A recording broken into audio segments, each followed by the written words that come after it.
भाई, बड़ी खुशी होती है जब भी तुम्हारे वालिद मोहतरम से हमें मुलाकात का शर्फ हासिल होता है।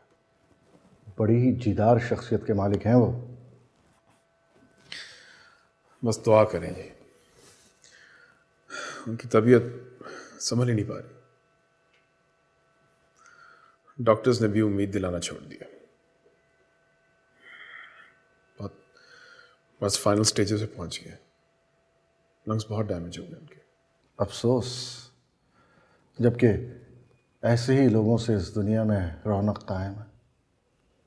और इंशाअल्लाह तुम देखना बेटा, तुम्हारे वालिद भी काफ़ी अरसे तक हम लोगों में खुशियाँ और तबस्सुम बिखेरते रहेंगे। बस तुम दिल ना छोटा करना और ना ही हिम्मत हारना। जी। ना जाने किसकी नज़र बद लग गई है इस घर को, मगर वक्त अपनी गर्दिश पूरी करेगा और बाहर फिर आएगी।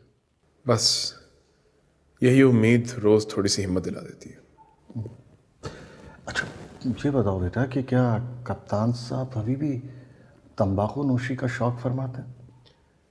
नहीं, सिगरेट उन्होंने 8-10 साल पहले छोड़ दिए थे, लेकिन कमबख्त अपना काम दिखा गई। भाई, कप्तान साहब को यहाँ ले आया करो अक्सर। अभी मुसर्रत देखी तुमने उनके चेहरे पर? भाई, पोता पोती हम जैसे बूढ़ों को नई जवानी बख्श देते हैं। भाई, ना जाने हमारा नसीब हमारा ये नालायक बेटा कब रोशन करेगा। नबील नालायक तो कहीं से भी नहीं है। खुशकिस्मत होते हैं ऐसे वालिदैन जिनको ऐसा बेटा मिले। अपनी माँ पर गया है।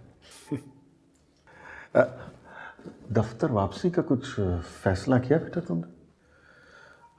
नहीं शर्जील साहब, इन मसलों में ऐसा घिरा रहा हूँ, काम से कतराता ही रहा हूँ, लेकिन जल्द कुछ करूँगा इसके बारे में। और भाई, कोई इतनी जल्दी भी नहीं, जब वक्त आए तब फैसला करना। और बेटा, तुम लोग जिस हिम्मत से हालात का सामना कर रहे हो वो बड़े बड़ों के बस की बात नहीं है, और मज़ीद बोझ की ज़रूरत नहीं है तुम्हें। नहीं शर्जील साहब, मैं काफ़ी शर्मिंदा हूँ। जल्द कुछ डिसाइड करूँगा। बेटा, कोई जल्दी नहीं है। हर काम अपने मुकर्ररा वक्त पर हो तो ही बेहतर होता है। जल्दी तो बस हमें ज़ेबा बेटी की सेहतयाबी की है, और कप्तान साहब का भी। भाई, ये अंग्रेजी अद्वियात देने वाले डॉक्टरों को उम्मीद गुल कर देने का क्या हक है? तुम नजरअंदाज करना बेटा।